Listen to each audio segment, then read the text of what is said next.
BFM Business, Intégral Placement, idée de placement.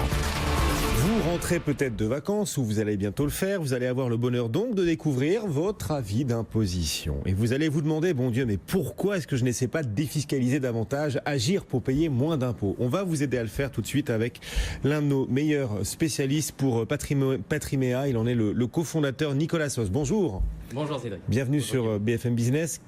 D'abord, qu'est-ce qu'on entend par défiscalisation et est-ce qu'il y a une recette miracle pour tous les contribuables? Alors la défiscalisation, c'est un ensemble de dispositifs légaux qui ne sont donc pas réservés à une petite minorité de bien nantis, c'est ouvert à tout le monde et qui permettent effectivement d'optimiser les revenus et d'optimiser le niveau d'imposition qu'on peut avoir. Alors cette défiscalisation, elle peut s'opérer soit en amont, en organisant son patrimoine de façon intelligente pour payer moins d'impôts. Donc on peut utiliser des enveloppes fiscales avantageuses comme l'assurance vie, le PEA par exemple, ou bien en aval quand il est trop tard pour s'en occuper ou lorsque l'on a des revenus qu'on ne peut pas optimiser, des revenus salariés par exemple. À ce moment-là, on peut agir soit sur l'impôt avec les crédits d'impôt, les réductions d'impôt, les fameuses niches fiscales, ou alors aller jouer carrément sur l'assiette, diminuer le revenu que vous allez déclarer à l'impôt et donc diminuer cet impôt. Est-ce qu'on peut, alors c'est peut-être la question que se posent certains auditeurs, est-ce qu'on peut réduire son imposition à zéro et est-ce qu'il faut en tout cas essayer de le faire? Alors, en théorie, j'ai envie de dire oui, c'est possible. Il y a un certain nombre de niches qui pourraient permettre de réduire son imposition à zéro, que ce soit l'impôt sur le revenu qu'on vient de recevoir par courrier ou par Internet ou l'ISF. En revanche, est-ce que c'est une bonne idée? Je ne le pense pas. Alors, sur l'impôt sur le revenu, je me suis amusé à prendre 4 exemples. Un foyer fiscal, une famille avec 2 enfants. Donc 3 parts. Donc 3 parts fiscales, exactement. Avec des revenus assez confortables de 50 000, 75 000, 100 000 et 150 000 euros, on s'aperçoit de plusieurs choses. La première, c'est que l'imposition, évidemment, n'est pas linéaire. On sait qu'il y a un barème de l'impôt. Donc, le couple avec 2 enfants qui gagne 50 000 va payer 3 000 euros d'impôt. Celui qui en gagne 75, 8 000, 15 500 pour le suivant et 31 500 pour le dernier. Évidemment, plus on gagne d'argent et plus on paie d'impôts, et c'est pas uniquement proportionnel, c'est exponentiel, si j'ose dire. Alors le taux moyen d'imposition, c'est important, c'est quelque chose à regarder, notamment quand on fait de la défiscalisation, pour voir si les outils qu'on va utiliser nous permettent de défiscaliser mieux que le taux moyen.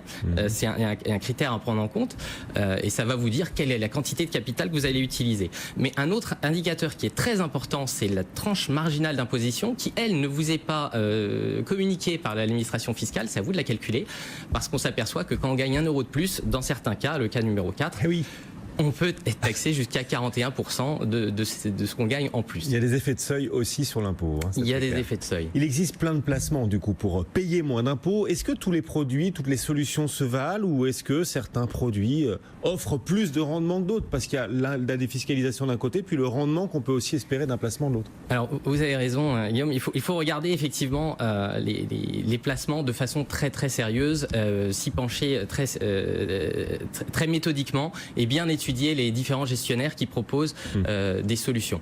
La carotte fiscale, c'est une chose, mais on ne peut pas se concentrer uniquement sur cette carotte parce que ça reste avant tout un placement. Il faut que ce soit intelligent, il faut que ça vienne en complément d'un patrimoine, il faut qu'on puisse anticiper un rendement.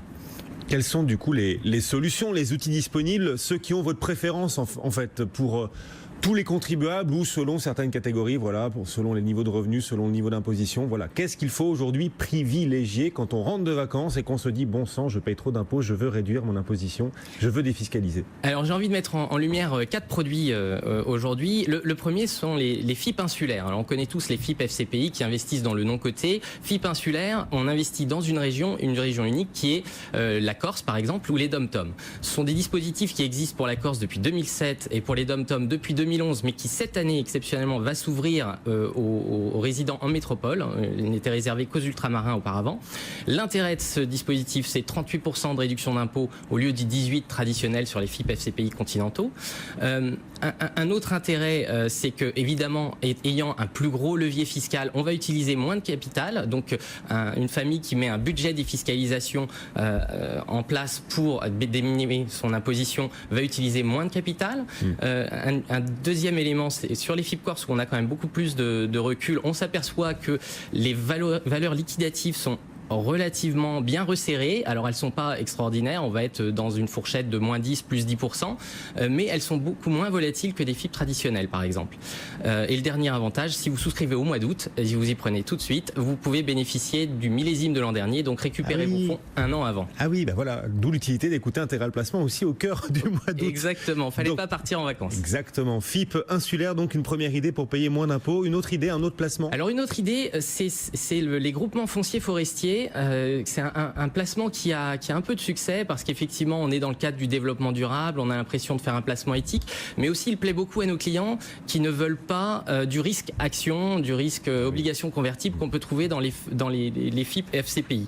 L'idée c'est que en contrepartie d'une durée de blocage de 8 ans, mais il faut souvent viser à plus long terme que ça parce que c'est un placement qui est assez peu liquide, on a 18% de réduction d'impôt dans une certaine limite. C'est pas mal, 18%. 18%, c'est déjà bien, d'autant qu'il y a des groupements qui existent depuis un certain nombre d'années et on peut déjà voir les revalorisations sur le prix des parts qui sont une partie effectivement de la performance et qui sont plutôt encourageantes. Donc vous nous avez cité les groupements fonciers forestiers par exemple pour payer moins d'impôts, les FIP également pour payer moins d'impôts, les FIP insulaires particulièrement. Allez, le PERP par exemple. Est-ce que le PERP aussi est intéressant pour payer moins d'impôts? Est-ce qu'il va rester intéressant? Le PERP reste très intéressant. Si on reprend l'exemple de mes 4 foyers fiscaux, le cas numéro 3, numéro 4, celui qui paye 15-16 000 euros d'impôts et 31 000 euros d'impôts va avoir tout intérêt à utiliser son PERP. Il va d'abord mettre de l'argent de côté en vue de sa retraite, qui va être bloqué évidemment jusqu'à sa retraite, mais ça peut être un avantage, ça évite d'aller épuiser. Il va diminuer son imposition de sa tranche marginale d'imposition, donc 30%, 41%, ce qui est un levier fiscal assez important. Ensuite, les sommes placées vont être hors ISF pendant la phase d'épargne, pendant la phase de rente sous certaines conditions. Et puis, alors la rente, je sais que ça ne plaît pas toujours aux foyers fiscaux français. Parce qu'elle est fiscalisée. Parce qu'elle est fiscalisée et parce que c'est de l'argent qui n'est pas accessible tout de suite. Oui. Seulement, sachez que sur le PERP, par rapport au Madelin, par exemple, on peut récupérer 20% du capital au moment de la liquidation. Ensuite, on peut opter pour des annuités garanties de 25 ans maximum, ce qui veut dire que même si on décédait au bout de 5 ou 10 ans, on est certain que pendant 25 ans, la rente va sortir et on peut à ce moment-là récupérer 75% du capital. Donc pour vous, oui, le PERP doit... Le PERP reste absolument un outil indispensable. On a fait le tour ou il y a une dernière solution que vous voulez apporter aujourd'hui? Une dernière solution qui est une solution un petit peu moins connue parce qu'elle ne fait pas appel public à l'épargne, c'est le Girardin industriel. Ça reste à notre sens une très bonne solution, mais il faut être très sélectif parce que c'est un produit sur lequel on a pu avoir des casseroles. Oui, des grosses casseroles, des arnaques. Voilà, des arnaques, voilà, tout à fait. Donc on ne va pas le conseiller, si? Alors si, il faut le conseiller, il faut passer par des professionnels qui ont 20-25 ans d'existence, qui ont démontré par leur performance historique qu'ils sont capables d'utiliser cet outil de façon performante. Et il y a des acteurs, alors il ne faut pas aller chercher des rendements mirifiques, il faut partir sur des rendements un peu plus faibles, autour de 10%. 100 euros investis aujourd'hui vous donne 110 euros de réduction d'impôt l'an prochain, ce qui vous donne un résultat net de 10% net d'impôt.